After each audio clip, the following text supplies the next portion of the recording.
সকলো বিটিচিবাসী ৰাইজক মই অনুৰোধ কৰিছোঁ আমাৰ ওপৰত বিশ্বাস কৰক ৰাইজে যেনেকৈ বিচাৰিছে মই এনেকৈ কাম কৰিম যে লাষ্ট কেম্পিং অহা 22 তাৰিখত যিটো নিৰ্বাচন হ'ব আজিৰ লাষ্ট কেম্পিং 4টা বজাতে শেষ হ'ব তো খুব ভাল ফিডবেক আহি আছে সকলো সমষ্টিৰ পৰা মুঠতে আজিৰ দিনত আমি 25 হিচাপ কৰিছোঁ 25ত তলত নাপায়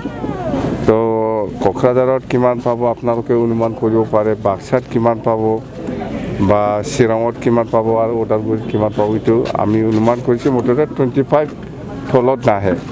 তো চৰকাৰ হোৱাটো নিশ্চিত বিফিপ দলৰে হ'ব আৰু আমি সকলো বিটিচিবাসী ৰাইজক মই অনুৰোধ কৰিছোঁ আমাৰ ওপৰত বিশ্বাস কৰক ৰাইজে যেনেকৈ বিচাৰিছে মই এনেকৈ কাম কৰিম আৰু মই কথা দিছোঁ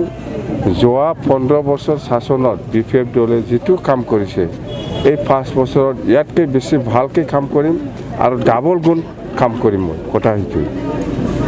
দেই বনগাঁওটো জিকিব যুৱৰাজ নাৰ্জাৰী বনগাঁও কোকৰাঝাৰত মুঠতে 12টা ছিটত আমাৰ 12টাও ওলাই আছে আজিৰ দিনত কোনো একটাও ছিট হাৰা মই দেখিবলৈ পোৱা নাই বা মোৰ ওচৰত কোনো এনেকুৱা অপিনিয়ন অহা নাই যে অমুক সমষ্টি হাৰিব বুলি মুঠতে বনগাঁও জিকিব মুঠতে 12টাত 12টাও জিকিব স্পষ্ট দেই থেংক ইউ